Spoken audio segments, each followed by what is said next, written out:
Whether it's through live education or maybe through social media, we're always trying to make a personal connection with you, the learner.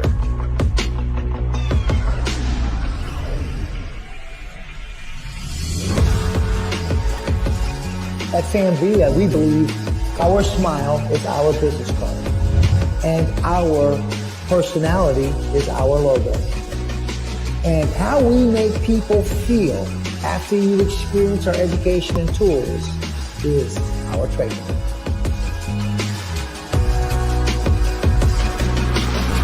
Join us. Join us. Join us. Join us, my friends, and be part of the Sanvia community. Happy Tuesday, you all. Let's start this Tuesday off a little bit differently. What I'd love for you all to do, and so that we know you're out there in the chats, type in one thing that you love about this industry. Let's start by celebrating today.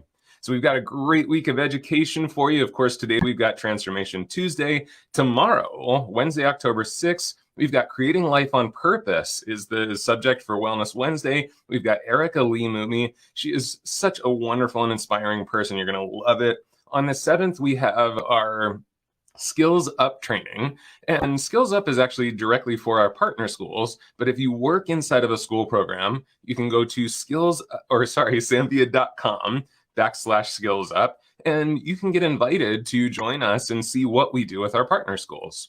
If you're going to be at the premiere show, October 17th and 18th, make sure you join us because we just have an incredible lineup of special guests at the booth. Of course, you've got Sammy and Jesse as always. And then Sammy is going to be on stage on the color stage with Chris Benson on Monday from 12:20 to 1:05. And that's going to be a really fun time. We do have some great promotions for you this month on the website. You can just head to sanvia.com for that. But I know what you're here for. You're here for some great education. And I probably don't really need to introduce Sam too much because y'all know who he is. But let's just take a second and just recognize that this dude is one of the most award-winning educators on the planet. And we get to be with him today in person. So please, let's blow up the chats. Let's put tons of love in there for Mr. Sanvia. Oh, where'd he go? Sam? What's up, AC? How you doing, buddy? I'm dork. I know. I'm sorry, buddy. I'm just kind of like, here at the home studio making it happen. I love it. Picking up an elastic. How are you, brother? Good to see you, man.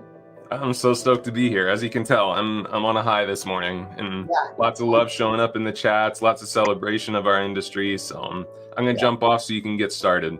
Well, I love what that first question you asked, give us one word. I love Petra Beauty, Petra Bulow. So everybody, I am glad to be here today. It's all about lived in precision. And what do we mean by lived in precision? Well, it's basically, I think a lot of times, Andrew, we've been talking about how we've really been disconnecting here, but I love disconnecting and detaching areas so that you get this kind of lived in kind of organic. You're extracting weight, you're creating movement, you're creating volume. But at the same time, I think it's important that we do it with a lot of discipline. So what I want to do is I'm going to cut a graduated bob, and I'm going to cut a graduated bob the way I was taught, with discipline.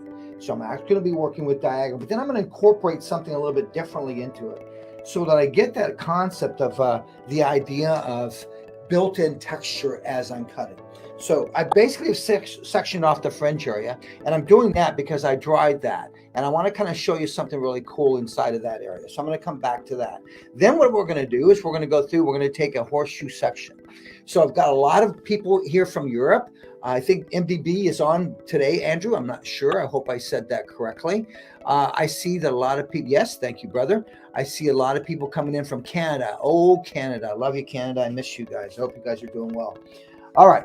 Now, also what I want to do is once I've got that fringe isolated, let's just take it from there. And we're just going to take a horseshoe section that just wraps right around. So what I want to do is I want to create a graduated bob, and I'm going to go through and talk about, the idea of precision cutting. Precision cutting to me is basically where everything really blends. I'm taking small sections. That's basically how I was taught, was you're working with small sections, Sam, and you're working with 3 movements: elevation, over direction, and your finger angle or finger position. So the idea then, once I established that, was I was told, okay, let's bust it up. And once we started busting things up, and it was reason being was because we wanted to create more of a softer edge. And a lot of consumers started picking up round brushes. So they were starting to put down what was known as a Denman brush or a finishing brush and started to pick up round brushes. So they started to get this volume. So I'll never forget my salon owner, and some of you know this story. He came up to me, he said, Sam, you need to get over your precision little self. I think what I'm going to do is teach you how to point cut. I said, what's that? He goes, we're going to create a very balanced, uneven shape.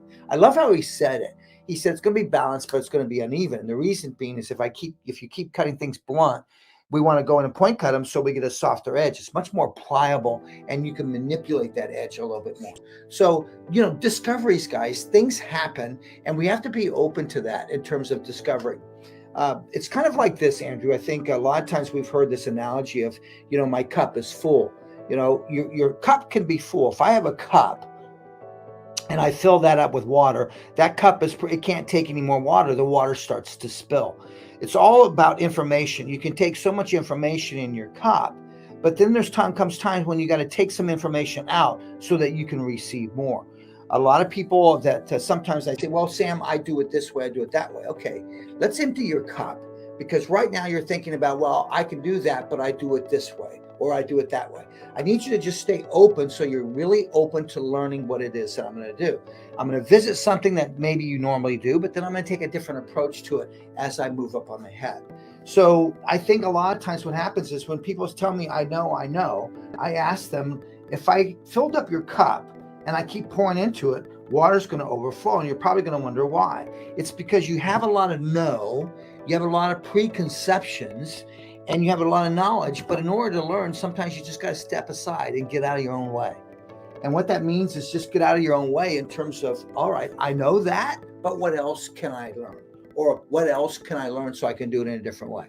All right. If you're with me so far, just give me a yes. Del Rio, Texas. What's up, Melissa? Hope you're doing well, my dear, in Texas.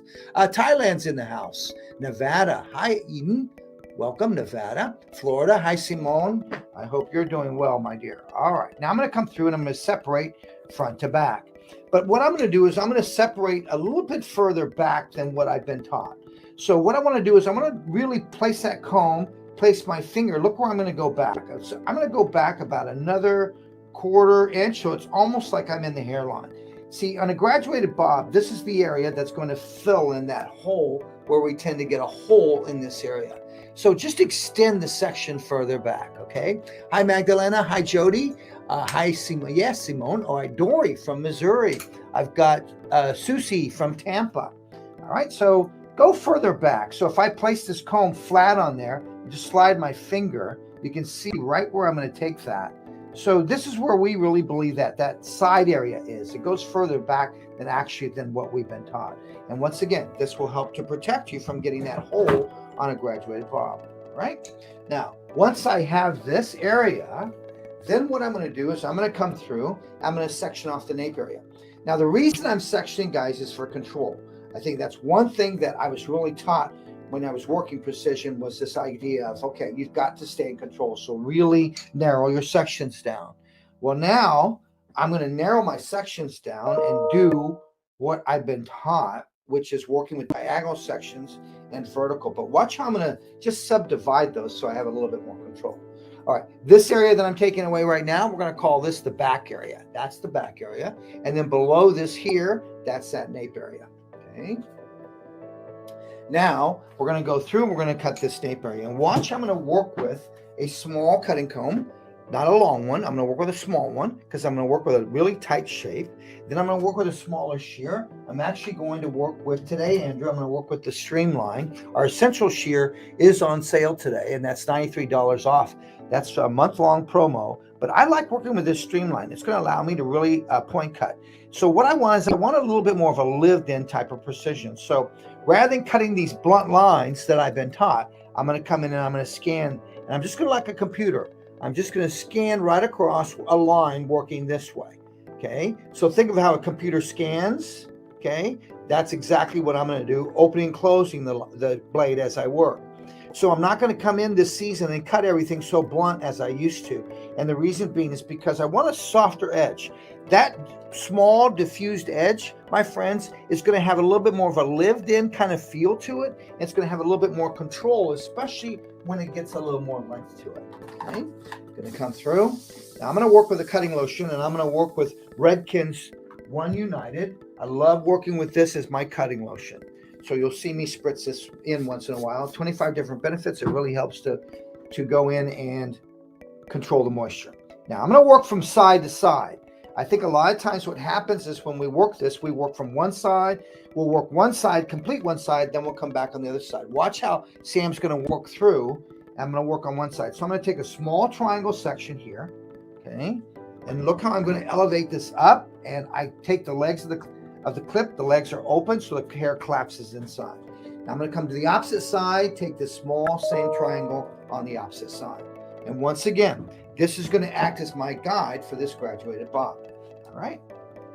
Now, once I'm here, I'm going to give you a view of this profile in regards to how I'm going to elevate this. And I'm going to elevate this out so it does this. So let me show you with a black comb here so you can see the line up against the white backdrop. So I'm going to actually elevate this, and I'm going to keep this elevation all the way through this section as I work with it. So I'm going to come through. So now watch how I'm going to elevate this. So it's diagonal. So I'm not elevating horizontal, straight out. I'm just dropping that slightly on a diagonal. Then watch my finger angle. It's going to stay on a diagonal also. Now I'm going to come through and I'm going to scan this. So you're probably thinking, well, Sam, scanning, why can't I just cut a blunt line and come back into it? Well, you could do that, guys, but if you do that, then you can see the angle I created. If you do that, then you're coming back in, you're going to cut that blunt line, you're going to come back in, and you're going to go back in and point cut it or work a texture shear. Once again, you have to get this. If I cut it just a soft edge to it, when it grows out, it's not growing out so stiff. It's going to grow out a little bit more pliable. It's going to have a little bit more pliability and move to it. Now I'm going to move to the right side. Okay. I go diagonal. I'll show you the section. Look, I just lift my clip out of the way. Okay. There's my section. Okay. Now watch profile. How I'm going to go through and I'm going to elevate this section. Look at the comb. Look how I'm holding the comb, and I'll come right underneath it, right in, and I'll fold and look for my guide. There's my guide. And I slide it out to it. Now watch how I can come in.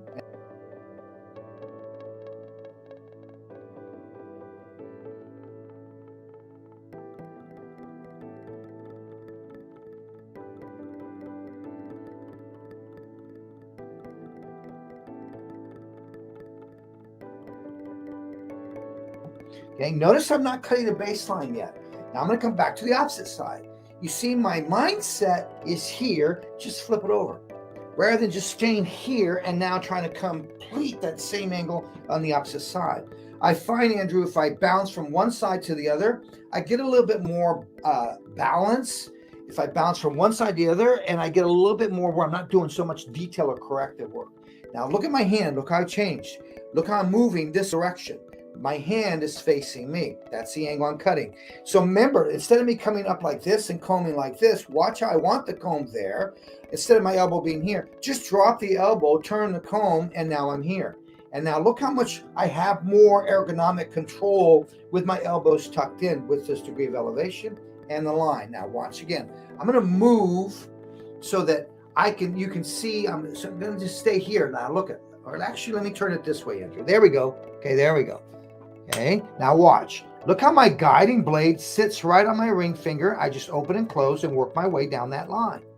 So, instead of me going here, blunt, you can see I'm just getting very soft diffused edge. Now, some of you go, well, Sam, that's not precise. Remember, I want a lived in precision. I want it to be a little bit more lived in. So what I'm trying to do is give you just real simple, easy ways to create this precision, but get the effect of how it's going to be layered. Now watch how after I cut this nape area, how I'll move into the back area quite differently in terms of the way I'm going to layer over this. Now look how I just shifted the comb. Look at that. See how my body is really comfortable here? How I'm not like this, trying to cut it this way and into it. Okay, I'm here. I have more control. So here, Now watch me keep the comb. So see, most cases we'll keep the comb here and we'll comb on one side. If I comb on one side, take a look at the back view. If I comb on one side, excuse me, I'm gonna have a natural common tendency to overcomb. So what I want to do is I want to comb, I want to clean, and now watch how I'll come behind it, set up my over directed to the previous section, and there's my guide. See? So I have a lot more control combing this way and holding my hand this way as I work up and down that line. Okay, now let's take a look at what we're creating. As you're working with this, develop your hands and start to really put this in a position so you can actually start to see the angle that you're cutting. Now we'll come over to the opposite side. And once again, working from one side to the opposite side gives me a lot more control of this. Sam, if you could give me a helpful hint. Now look at this long diagonal section I have here, okay?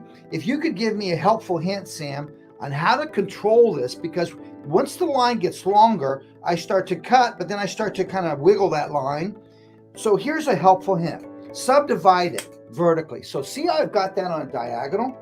Now all I'm going to do is I'm going to subdivide that vertical. I'm going to subdivide that vertical going down. So let's do that. Watch. I subdivide vertically. Now when I pick this entire line up, I should have a point of reference on the bottom and I should have a point of reference on the top. So we take a look at that. You can just see that you can see a guide now on the top. You can see a guide on the top. Here's my guide and there's my guide. So I got 2 points of reference as a guide by simply dividing this section vertically, elevate, elevate, elevate. Now, versus me taking this as one solid line and now working down that solid line. So I'm just giving you another option there, Andrew, in terms of that. You know, when you first showed this, Sam, I remember asking you, I was kind of like, well, how come you're doing that? Like, why would you have that section, why would you subdivide?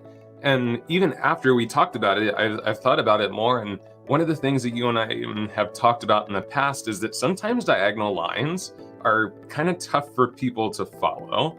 And I definitely have experienced that in classrooms where it's kind of like, I don't know how to follow this. So I think subdividing into those verticals, especially for some of us that do have challenges with those diagonal lines, I love it. I think it's awesome. Well, yeah, Andrew, what it's doing is just gives you, instead of you thinking so wide, it narrows your thinking. Mm-hmm. And it gives you that concept of point A to point B, connect the dots, versus A to Z. You know, from A to Z, it's a much longer line. There's much more room for margin of error. Whereas if I divide it vertically, as I've done here, you can see I have a lot more control of that line. Now, Andrew, does it take more sections? Does it take more time? Sure it does. But think about it, guys. If you're having issues with diagonal lines, as Andrew just said, then I highly recommend you subdivide that. Look at the control I'm getting out of that line. See the control I've got out of that line? But I think, you know, it's do what's most comfortable for you. Andrew and I and the team, we've never been one to say that we're here to say what's right, what's wrong. We want to give you options. You know, that's what's so cool about, I think, about what we do is we give you the options of doing things in various ways, but you decide which way works for you. Watch again. See, that's a diagonal line. You see that? So now, Andrew, all I'm going to do is I subdivide that vertically, and then my last section. By subdividing vertically, now I'm only working with this hair here. Now I've got a guide underneath and a guide on top. So you create that consistency. So now, what would be the difference, Sam? Take all this at once. Okay, which I'm saying you can do, but you've really got to control from point A to point Z. You could be maneuvering your hand if you're not careful based upon your body. You know, I think, Andrew, if there's one tool when I think of precision, if there's one tool that can get us in trouble, it's the comb. It's not the position of your hand. It's not the position of the shear, but in most cases, it's where you comb the hair to. So you have to be aware of that, guys, in terms of that.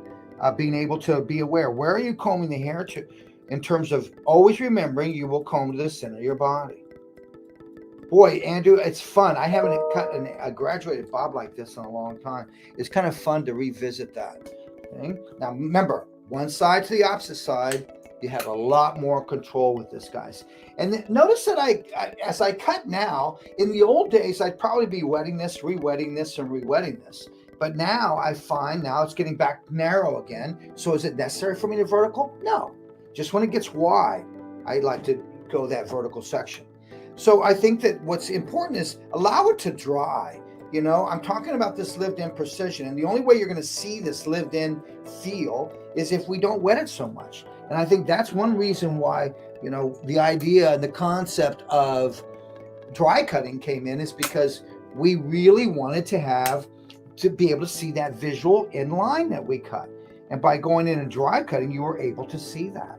All right, I'm going to take this whole entire section at once. It's narrow, and watch. I'll have a point to point. You can see my point at the bottom, and I've got a point at the top, and my elevation is diagonal. Now, what I would be doing if I was in the salon, I'd be turning and I'd be looking into the mirror to ensure that my graduation, my elevation is the same, okay? And keeping it consistent. Remember, we always like to say that the mirror will never lie to you. The mirror will always tell you the truth, okay? All right, now that was, wow, that was really one of the first times I've cut something section by section, Andrew, in years. But I really got to tell you how much I enjoyed this. It's great, guys. I really believe have a lot of things in your pockets, your front, your back, your pockets. Pull them out when you need them. I'll never give up on precision cutting, because there's going to be a time when I really need that. All right. So now look at what I've done. I've created that nice graduated bob there. All right. Questions? Doing good so far, Sam. We've only had one specific question, which was asking about point cutting, but I feel like you've talked a lot about your method for point cutting, so I think we've hit it. Okay. All right. Thank you, Andrew. All right. Let's go into now this back area here before I move into this front side area. So let's go into this area. Now watch how I'm going to layer this out. I'm going to layer this out a little bit differently. And let's just clean up my line now. What I want to do here is I just want to clean up my line.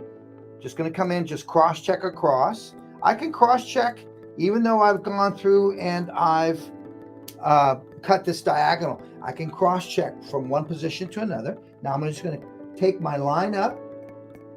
And see, I like to do this after I graduate. There was a point in time when I would be, right away, I would cut my baseline where I want my baseline. And then there would be times when I'd come back and say, ooh, I didn't want it that long, or I don't want it that short. And you're coming back and readjusting. I like to do that afterwards. All right, let's go in this back area now. All right, now in this back area, watch what I'm going to do. Okay, I want to layer this out a little bit differently than what I've been in the past. So I'm going to introduce you to a concept of layering that I've been working with for probably quite some time now, years. And it's elevating vertically and cutting horizontally to create short to long. So what I want to do is I want to create still a graduated bob, but I want it to have a sense of looseness, and I want it to have that lived-in feel. If I go in and I continue to blend this, it gets too heavy, my friends. It's too much weight to it. So the idea is to go in and detach it, but I want a visual blend. I'm not looking for a technical blend, but a visual blend, okay? Okay, I feel like I'm always cutting the baseline twice more. Great tip. Yeah, Lindsay, go inside. Here's what I've always been talking about lately. Think inside, then cut outside. We've been trained cut outside, then layer inside. I'm saying the opposite. Go in, layer, then you can readjust weight and length where you need to readjust it, okay? All right, so let's go into this back area now. Now I'm going to divide this in half, and I'm going to approach this completely different in terms of what I've just done below. So I'm just going to take this section. I'm going to work on the right side. I'm going to divide this into two sections now. So watch my first section here. Okay, here's my first section. I'm going to eliminate and get this out of the way. Now, I want this to sit slightly just on this or over it. So I've got to say, okay, I want you to sit somewhere like right there with that length. So I could come in, I could say, okay, let's sit you right there. So that right there is going to be my guide. You'll see in a moment. See, I just took that length off. Okay, this length floats over that. Now I'm going to lift this section up. Watch all that drop out. Now watch. As I come through, watch how I'll square my hand here. So I'm over directing. Let me give you a true profile view. See how I over directed that? So I'm going to protect myself and put some hair here by over directing. But I'm going to elevate this up. And now as I elevate this up, what I'm looking for is get that hair out of the way so you can see. I'm looking for that hair that I just created there. I just created that hair right there. That's the hair that I dropped down to cut the length. So now let's see where this hair lives. It lives here at the base of that section. See, I dropped it down to that length. Now I'm going to elevate up to that. I'm going to square, fold. Now I'm going to scan. So now look at how I'm cutting this. I'm elevating vertically, somewhat a little bit diagonal out, but look how I squared this. And now look how I just coming across and scan. Now watch this. When I release this, look where I maintain all my length, right here. And now look how soft this is over that. So now what we have to understand is this does not blend. Do you see how this has an underlayer to it? This sits over it. Now, could I come in and take this shorter? Well, this is where you come in and you can say, well, I want it just a slight bit shorter. Okay, take it shorter. But we'll use that length that you create as a guide so that protects you from getting it too short. Okay. Now watch, I'm going to do the same thing over on the opposite side. Okay. Here, I take a horizontal section. I simply elevate this section up and away. Okay. Now watch what I'm going to do. This is square to you. Now watch what I'm going to do. I'm going to take a slice of what I just cut on the right side. We're going to elevate this up. Now watch me square the comb. Look how that's to the head, but now watch me square the comb to that wall. So I squared the comb to the wall. Now I elevate up. Now I see my guide here. Once I get to that guide, release the comb, come in and scan. Look at my guiding blade. Look at my stationary blade. It's on my ring finger. Look at my thumb blade. It moves up and top, up and down. Now come across vertically. I'm almost vertical with this shear, working my way across. That's scanning. So I'm not working this shear diagonal across. I'm working it vertically across. Okay. Once again, coming in, making sure I didn't slide past that guide. Okay. And so once again, staying square. But I'm loving this concept of scanning, guys. People go, God, Sam, why don't I just cut a blunt line? Seems like it would be difficult for me to come in and do. Well, guess what? It was easy to cut one length hair, difficult to layer hair. It's just a matter of practice. Matter of fact, just change your belief system and you'd be surprised what's going to happen. Now, let's make sure we get anything that overlaps. I'm just going to take it off. See, I'm just taking off whatever. Now, let's go profile view of that. Look at the profile view of that. Okay. And I have not dried this, and you can just start to see the pliability that's happening. Okay. Question. Is this technique good for thick hair? It's perfect, Andrew, for thick hair. And the reason being, thank you for asking that, Sam Peace, the hobby barber. Yes, it's great for thick hair because you're actually taking away the weight underneath. See that? That weight is underneath. This is actually great for clients that are mature that can't dry that underneath. It dries a lot faster, and you get this just sense of movement. Watch this. Look at the sense of movement. Oops. Look at the sense of movement I get out of a bob by simply doing this. Look how that just kind of folds into the center. Do you see that? You don't see much graduated bobs do that kind of thing. All right, now let's go to the top. Okay, same thing. Now this is that second section in the back area. Remember, I had center back and I divided that back area into two sections. Elevated up, now my second section. Okay, now watch what I'm going to do. Do I want this to sit there? You can take another slice here, bring it down as a guide if you want, just to protect yourself so you have an idea of where you're going to go. I still scan everything.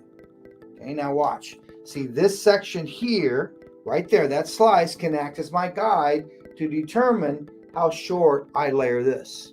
Okay, so let's go there. So it's a great way just to protect yourself. I over direct again from that corner. So I'm going to over direct from this corner. Okay, there. And I'm going to scan. Now watch behind the ear. Watch how much hair I've left behind that ear. Okay, look at, see, I'm not getting any hole. And this almost, it's like, it's a great graduated bob, but it almost looks like it's like long layers of a graduated bob. And I'm being pretty aggressive with it. Let's give you a back view. Here's the second side of that left side here, going up. Okay, notice I'm working with the fine teeth of the comb. So look at the comb come under. Now watch me square the comb. I put my hand in. I square this to that room. Whatever drops out, drops out. I see my guide and I work and scan horizontally across. Now, Sam, my fingers, the length of my fingers are too small. It seems to me this section is pretty wide. Could I divide this in half and elevate up? Yes, you could, yet What I've discovered is when I do that, I tend to turn this corner and I get this too short. So as long as you understand that all of this hair here, that all of this is brought back to a square line like this. So if you get that, what I don't want you to do is turn the corner here and you're knocking off the corner and then you're wondering where did that corner go? Okay. And then once again, comb down. Anything that overlaps, just simply take it off. Okay. Now we go to side area. Okay. Now in that side area, this is where I have this area where I can really fill in. So here's what I want you to do first. Come in and cut your length. So now this is one area where I'm going to come in, cut my length first. And the reason being I like to cut the length here in something like this particular case is because, Andrew, this will give me the weight. I'll see the weight that I want to maintain. I'll be able to see that. Okay, then from here, I can layer this out and maintain. Now, take a look. Look how behind that ear, how I've almost got, how it's almost like there's no hole there. But look at the length I've been able to get. Okay, you can just see the length and how easy that is for me to cut. Now let's layer this side area. So I'm going to elevate up. Watch this. I elevate up. Okay, I'm going to see that degree of shortness. There it is there. And I'm just going to come through and scan. No, I did not over direct here. I've got my weight there from that length. I've got that. So I want to keep that. And now I move to the opposite side. Same thing. Let's drop down the length. Cut to the length. Now I'm going to work with the wide teeth of the comb so I don't get too much tension. Okay. Sometimes you can get a lot of tension if you're not careful with the fine teeth of the hair with the comb. So when I work with one length hair or I cut my bobs, I'll work with the wide teeth of the comb. When I come through and I layer hair, then I'll work with the fine teeth of the comb. Okay. Look how I work with my hand. I just kind of put things in shape so I can see where they're going. Now I'll come through and elevate up. And watch the shortness of the back. I'll see that shortness. There it is there. Once I see it, trust this and cut it.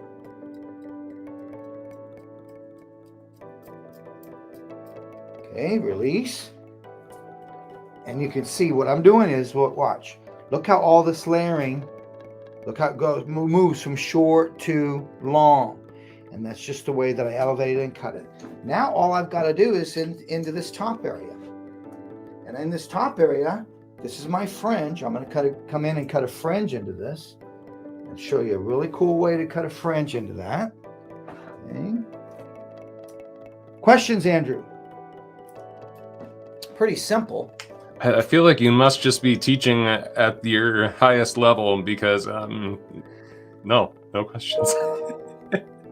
All right. Well, I guess we must be saying it and doing it the right way. So let's keep going. All right. So now let's get to the top. All right. Now the top area now. Okay. In this top area, what I want to do is I want to go through and I want to layer this out. All right. So I'm going to layer this out now in this top area. I'm going to disregard my fringe. And what I want to do is cut a guide from this into this. So watch what I'm going to do now. Okay. So I'm going to take the point of my fringe that I have back here. Let's just back up a little bit and come to me with the board. Okay. So here's this fringe area. Okay. Here's the horseshoe. Okay. Fringe, horseshoe. Okay. And what I did in the back area was, that's that nape. So that here's this back to front. Okay. Here's the nape. I cut this on diagonal sections. I did this. Okay. My sections were elevated diagonal and I scanned into them. Now each section was over directed to the previous section. Each section over directed to the previous section. Okay. And I just continue to move into that. So here's the nape area.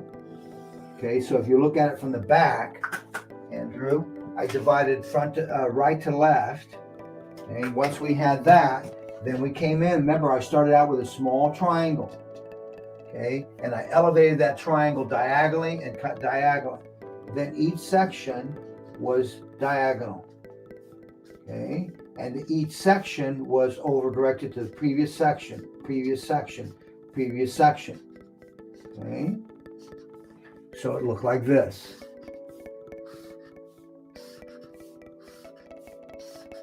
And I did that in that entire little nape area that I had. Okay. Now, once we got that, then what we're doing now is now we're into this horseshoe section. Okay. This section here. Okay. So I'm into this. So what I'm going to do is I'm going to take a small guide, a small little piece here. Follow me here. I'm going to take a small little piece here and I'm going to bring that down to the hairline. And I'm going to cut my guide there. So I'm going to cut my guide. Once I have this guide that goes like this, then what I'm going to do is I'm going to work in this back area. Now, all of this back area here, all of this is going to go this way. So I'm going to take this, all of this. I'm going to bring it into that center, All right. So let's do that now. So watch this, the point. Remember this point. I'm going to take this point first and bring it down to the hairline. And I'm going to cut to that. Sammy, we do have a couple of questions that just popped up. Sasha, again, she's saying Asian head shapes have a flat head. You know, that occipital tends to be flatter for sure. Does this work? Does this technique work for that? Okay, excellent question. Okay, Asian tend to be flat in this area. Okay, I'm flat in that area. All right, and here's what we need to do. Let's just make this flat. That's flat.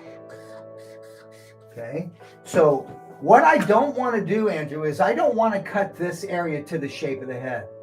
So a lot of times what happens is when people will do this is they'll watch the red, they'll cut this like this to that, and you just flattened it out.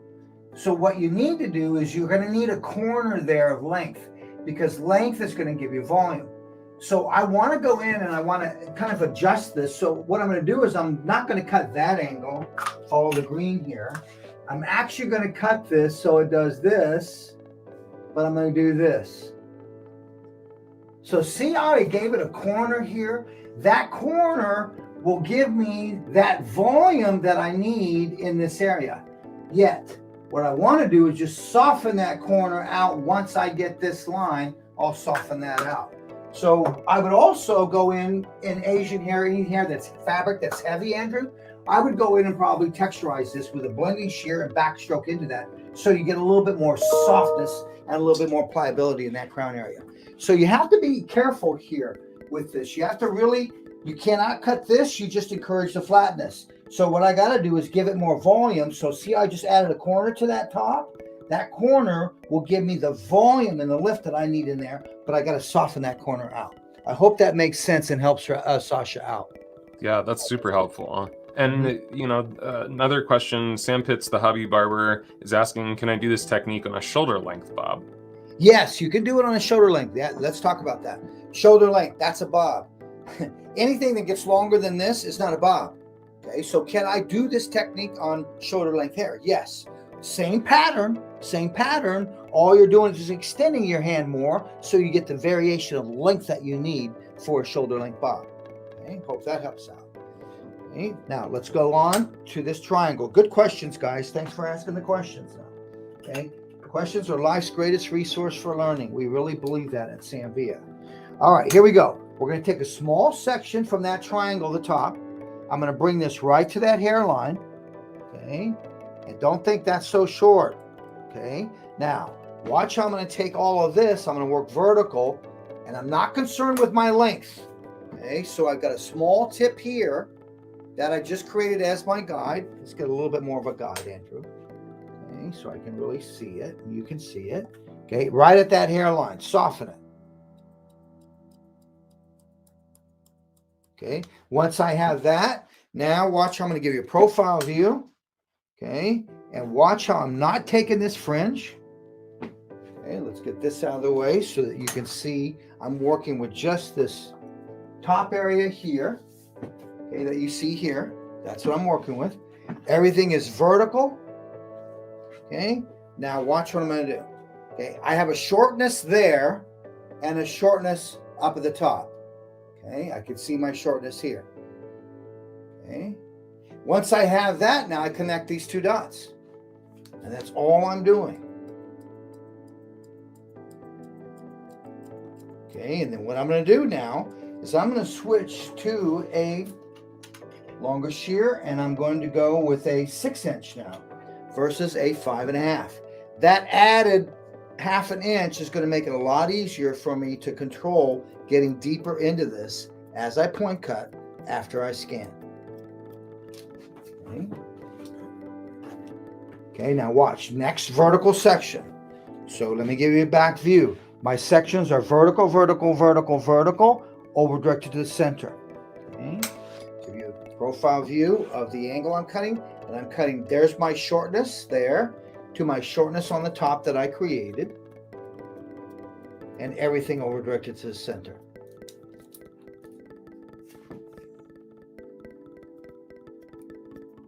Notice how careful I am going into this when I point cut. What I'm paying attention to is the angle of the shear. I really want to pay attention to the angle of that shear. All right. Where are you located? Do you do private lessons? Monica, reach out, direct message us, and then we can answer that for you. The team will answer that for you. Nikki, will a more rounded bang section affect this technique? A more rounded bang section. More rounded bang section. What do you mean by that, my dear? And that is, I believe that was Michelle. Would the client be facing opposite from the mirror when cutting the back of the head? Do you continue to rotate your chair when cutting each section by section? James, okay? So now I'm cutting profile to this so I can see my elevation, see everything. So it's important you communicate to the client, let them know, I'm turning the chair so I can ensure that I create consistent layering and I can see how I'm elevating the hair. I am not turning the chair to hide anything from you. Does that make sense? Communicate, James. Let them know the why behind it.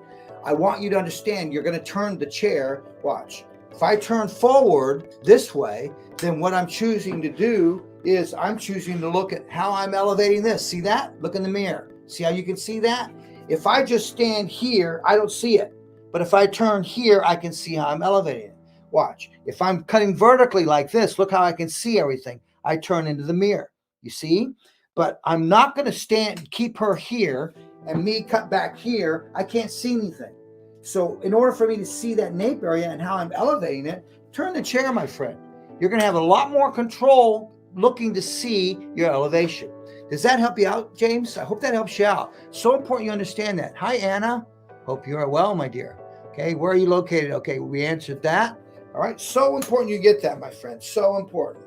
Now watch, I'm elevating, I'm bringing everything into, I'm not connecting to the nape, I'm connecting that back area that I had here into that fringe point that I made. And I'm over directing everything into that center. I'm now working with a 6-inch signature series 6-inch. Okay. Now anything that overlaps, watch the overlap I get. Watch this overlap. Okay. Look at the overlap I get. And some people tell me, oh, Sam, I like this piece. Okay, great. Then do something with it. Okay.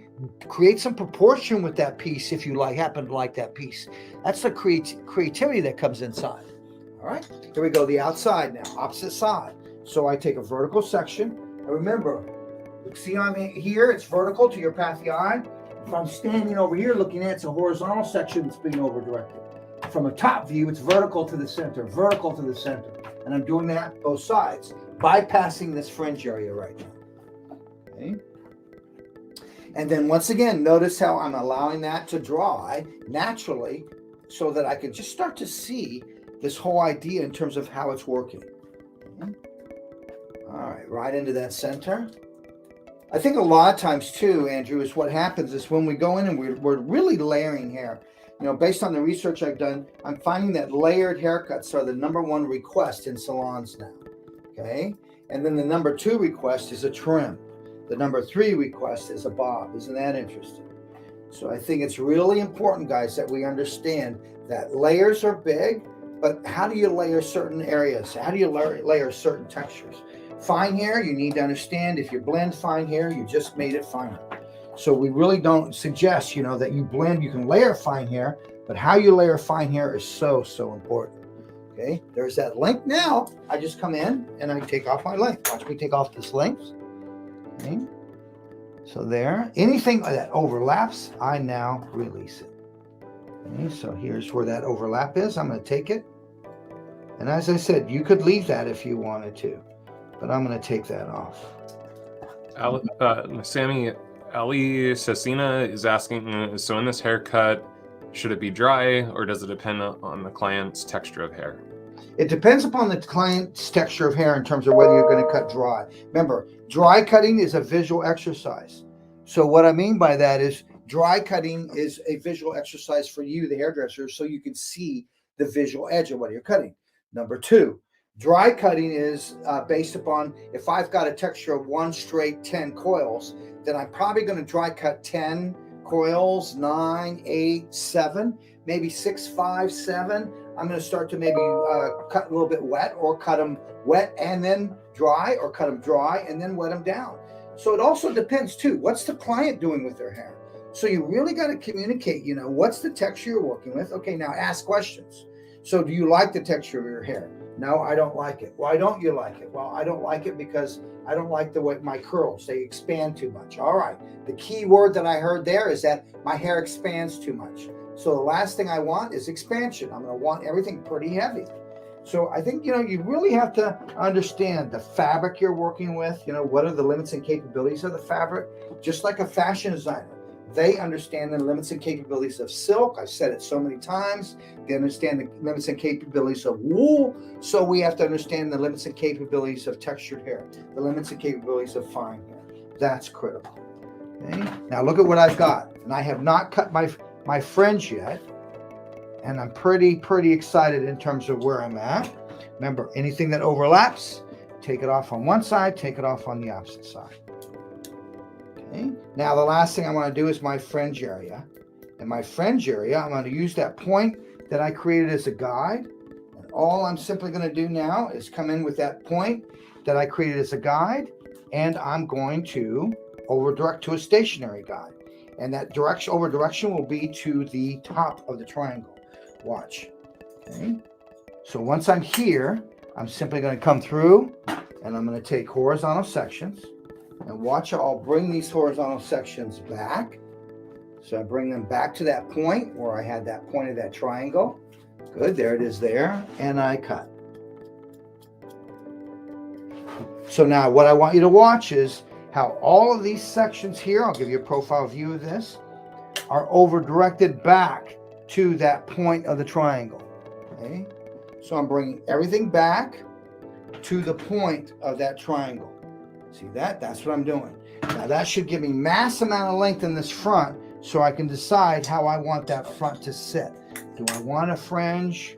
Do I not want a fringe? What is it that I'm looking for? So I'm here, bringing this back. Okay, so now, lived in precision. I started out very, very precise. Then I got into a really controlled way of disconnecting that back area and that side area. And now I'm disconnecting that top area, that crown area. And now I'm coming in and just establishing and making a fringe. Okay, this is where I would ask, okay, do you take this to the side? Do you take it to the middle? Which way do you take your fringe? I think that's critical, guys, in terms of really finding out the direction. What I did was I cut it from the middle. And I really believe in cutting from the middle, so that what you do is you really go in and, watch this, you go in and you create your graduation even. Once you created your graduation even, see, I can part that on the side. Once you created your graduation even, then come in and discuss with the client. Do you take it on the side? What do you do with it? Do you take it on the side? You wear it in the middle? That's where you would come in and you would adjust for that part accordingly. All right, and I have not dried this. Okay, and you can just start to see the effect that I've got out of that. Let's just shake this. Okay, look at that back area. Okay, take a look at how it's cut. Look at that, how I've got 4 layers. Isn't that interesting? 1, 2, 3, 4. But they don't walk around like that. Isn't that interesting? They walk around like this. But you don't see these areas that are detached. Look how that just flows right in. You don't see them. And it gives me a lot of flexibility with this front area here. Okay. in terms of what I want to do or how I would want to dress that. Okay, so now watch. Let's take something that has a little bit more geometrics to it here. Okay, now one of the key things that we see when we go in and we cut, Andrew, is especially when we layer hair. I've been talking about layering hair. And one of the key things is when we cut blondes, you'll see the lines in the layers. And I think it's really important to understand, how do I get those lines out? The fringe remains much longer than the sides. Candace, that's a creative choice. In the way that I just gave that to you, yes, you could. What I love is that gives me a long fringe. I could sweep it side to side, or I could take it shorter if I want. So it's a great way to cut a fringe and leave the length. Sometimes, Candace, when you cut a fringe, if you go in there, you cut it too short, you cannot put it back on. So it can remain long, or you can cut it short. But it's a great way to establish length, cutting a fringe that way. Now watch this. Permission to make a mistake. And I'm going to put this pretty close, Andrew. Last little thing I'm going to show you. This sometimes happens. Okay. And that is a mistake. You can see that. And that sometimes a lot happens when we're doing these precision cuts and we get inside, especially with blonde hair, we start to see the edges of our cutting line there. So now what I want to introduce you to is I'm going to introduce you to an Invisablend. This is an Invisablend shear. Now the Invisablend, this blade is over polished, so it actually pushes the hair inside of the teeth and you get much more of a scalloped effect, a curved line. A curved line is, yeah, mistakes are okay, Joe. A curved line, Joe, good to see you, buddy. A curved line is much softer than a hard line. So that's why this blade is over polished. It's not, if I rub my finger on there, it's not going to cut me. Okay. What's going to happen is it pushes it, you get a curved effect. Now see that line? That happens a lot with blondes. So what I want to do is I want to go in and place the back of my hand, palm of my hand there, wherever you see the line. Place it there, use the spine of the comb up, and now turn the comb, and now you're going after the majority of the hair that's creating the line. What I don't want to do is pick up so much unnecessary hair from underneath that I start taking in this. Now I'm starting to over texturize. Now watch this. Watch when I take the shear and I close this, watch this section here, and I'll place this underneath so you can see. Watch how that section, when I cut this, how it's going to move diagonally that way. And it's just the way that I'm closing it. Watch, you'll see. You can start to see how that just kind of moved a little bit direction. And then start to see how I get really soft inside of this. Watch inside of this now.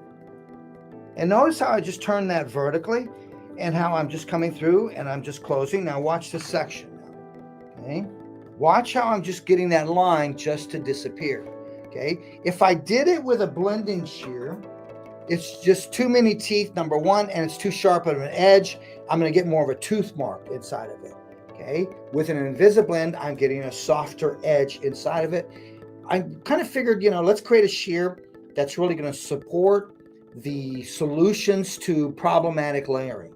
And a lot of it comes with blonde hair, and the Invisablend is a great way to take care of it. Okay. Another thing let's talk about. And last thing is fringe areas. When I want my fringe area to be a little bit more kind of soft, let's say, okay, I'm going to come in with a 14 tooth. Okay, I'm going to use a 14 tooth. This will maximize point cutting. That's the reason for this shear. So look how heavy that fringe is. And now watch me just come in vertically, and I'm just going to punch this. Okay, so I'll come in and I'll punch. Now watch this area just start to soften out. That area just becomes a little bit more transparent, and I've opened the eye. So now let's move and let's pinch over, come through, and now this is all visual. So now let's take a look at this side, what I've done, and you can just start to see how this eye now is starting to appear softer. Okay, and what I wanted to do was create something that would go in and soften something immediately. Once again, minimum effort for maximum impact. Now look at this side over here, what we've done. Look at it with the comb. See this side over here, right here. See what we've done compared to this side. Okay, you can see how heavy that side is. So once again, a 14 tooth to go in and really soften an edge.